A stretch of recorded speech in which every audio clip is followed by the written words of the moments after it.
कौन है आकाशदीप जिनको अगले 3 टेस्ट मैच के लिए इंडिया ने अपने स्क्वाड में ऐड कर लिया है? इस टेस्ट सीरीज की तरफ अगर आप देखेंगे तो इसके दो पहलू हैं। एक तरफ आपको विराट कोहली, केएल राहुल, रविंद्र जडेजा, मोहम्मद शमी, ये लोग टीम से बाहर होते हुए दिख रहे हैं, कोई पर्सनल रीजन की वजह से, कोई अपने फिटनेस की वजह से। वहीं दूसरा और यह है कि ये सीरीज नए लोगों को काफी अपॉर्चुनिटी दे रही है। पहले रजत पाटीदार आए, फिर उसके बाद हमने सरफराज की एंट्री देखी, फिर हमने सौरभ को देखा और अब आकाशदीप को भी टीम में ले लिया गया है। आकाशदीप को आपने आईपीएल में जरूर देखा होगा। ये 27 साल का खिलाड़ी आईपीएल में आरसीबी की तरफ से ही खेलता है, लेकिन अब फिलहाल अच्छी बात यह है और काफी टाइम बाद ऐसा लग रहा है कि खिलाड़ियों का सिलेक्शन आईपीएल के बेसिस पर नहीं हो रहा है। अगर आप रजत पाटीदार को देखेंगे, आप सरफराज को देखेंगे, आप उसके बाद सौरभ को देखेंगे, तो इन 3 नाम में से शायद सौरभ वो नाम होंगे जो आपको पहले से नहीं पता होंगे अगर आप क्रिकेट रेगुलर फॉलो नहीं करते हो। आपने पाटीदार को देखा होगा आरसीबी में खेलते हुए, आपने सरफराज को देखा होगा या फिर सुना होगा, क्योंकि सरफराज ने फर्स्ट क्लास क्रिकेट में बहुत अच्छा करा, रणजी में बहुत अच्छा करा, तो वहां से आपने उनका नाम सुना होगा। फिर सरफराज को आपने आईपीएल में भी देखा होगा, हालांकि वहां पर वो काफी हिट नहीं हो पाए थे, बट स्टिल लोगों ने उनका नाम सुन लिया था, लोग उनको जान गए थे। लेकिन आकाशदीप वो नाम है जिनको शायद आपने अगर आईपीएल अच्छे से फॉलो नहीं किया तो शायद आपको नहीं पता होगा। सौरभ वो नाम है जिसको शायद आपने नहीं देखा होगा, लेकिन ये खिलाड़ी फिर आए कहां से? ये खिलाड़ी आए अपने फर्स्ट क्लास के परफॉर्मेंस से। ये खिलाड़ी आया अपनी इंग्लैंड लॉयंस के खिलाफ जो परफॉर्मेंस दी उससे। इंडिया ए के में फिलहाल वो खेल रहे थे, इंडिया ए में रजत पाटीदार भी खेल रहे थे और उसी इंडिया ए में रिंकू सिंह भी हमने देखा खेलते हुए और उसी में सरफराज खान भी खेल रहे थे।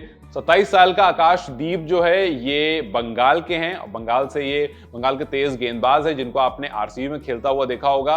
इंग्लैंड लॉयंस के खिलाफ जब इंडिया ए खेल रही थी तो वहां पर इन्होंने 13 विकेट झटके थे और कहीं ना कहीं वहीं से सिलेक्टर्स की नजर में ये आ गए थे। वहां पर कुछ फोफर्स भी इन्होंने ली थी, 4 विकेट जो आप इनिंग लेते हो वहां पर कुछ 4 विकेट्स भी उन्होंने ली थी और उसके बाद धीरे धीरे निगाहों में आ गए थे सिलेक्टर्स के। और अब जब टीम में कुछ खिलाड़ी टीम से बाहर हुए तो कुछ नए खिलाड़ियों को एंट्री मिल गई और उस नए खिलाड़ी में अब जो नाम ऐड हुआ है वो नाम है आकाशदीप। ये आकाशदीप बिहार से आते हैं, बंगाल से खेलते हैं। आरसीबी में 2022 में 20 लाख रुपए में इनको आरसीबी ने खरीदा था और इन्होंने 7 मैचेस खेले। हालांकि आईपीएल में कुछ खास नहीं कर पाए, 6 विकेट ही लिए थे इन्होंने और अब हमें उम्मीद है कि अभी आने वाले मैचेस में अगर इनको मौका मिल जाता है, जिसकी गुंजाइश थोड़ी कम है। गुंजाइश कम इसलिए क्योंकि आपके पास 2 पेसर जसप्रीत बुमराह और मोहम्मद सिराज, इन दोनों के बाद आप अगर किसी को देखोगे तो शायद आप मुकेश को देखोगे, क्योंकि हमने दूसरे मैच में देखा कि मोहम्मद सिराज को रेस्ट दिया गया था और मुकेश वहां पर उनकी जगह पर खेल रहे थे। तो अगर टीम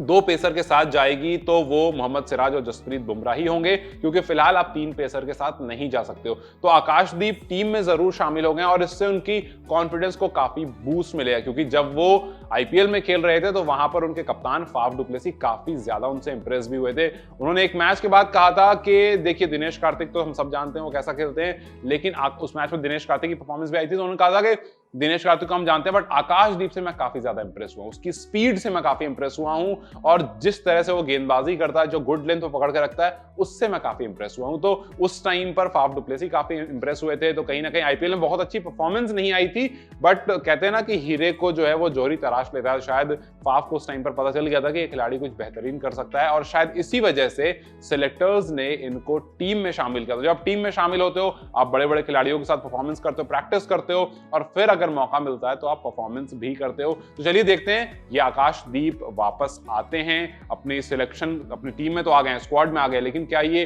प्लेइंग 11 में आ पाते हैं या नहीं? क्या इनको टीम में जगह मिल पाती है? क्योंकि हमने सिराज को बैठते हुए देखा, हमने मुकेश को आते हुए देखा। क्या मुकेश के बाद एक और नया ट्रायल दिया जाएगा? अभी 3 मैचेस बच रहे हैं, क्या किसी प्लेयर को रेस्ट दे करके आकाश को एंट्री मिलेगी? खैर ये तो वक्त ही बताएगा ये सवाल, लेकिन फिलहाल आकाश टीम में आ चुके हैं और ये उनके लिए बहुत बड़ी खबर है, क्योंकि जब आप टीम में आ जाते हो तो आप एक स्टेप क्लोज हो जाते हो। कहते हैं ना, एक बॉक्स टिक हो जाता है कि जी अब मैं स्क्वाड में तो आ गया हूं, अब यहां से बस मुझे नेट्स में अच्छा करना है, सो दैट कैप्टन की नजर में आऊं, सो दैट सेलेक्टर्स की नजर में आऊं और अगर बेहतरीन परफॉर्मेंस वहां पर आई तो जाहिर सी बात है आपको टीम में भी जगह मिल जाएगी। चलिए देखते हैं कि आकाशदीप स्क्वाड से प्लेइंग 11 में कब तक शिफ्ट होते हैं। क्या आप आकाशदीप के इंक्लूजन से खुश हैं या आपको लगता है कोई और खिलाड़ी इसमें इंक्लूड होना चाहिए? अपनी राय मुझे कमेंट सेक्शन में जरूर बताएं। इस वीडियो को लाइक और शेयर जरूर करें और जाते जाते चैनल को सब्सक्राइब कर दिया।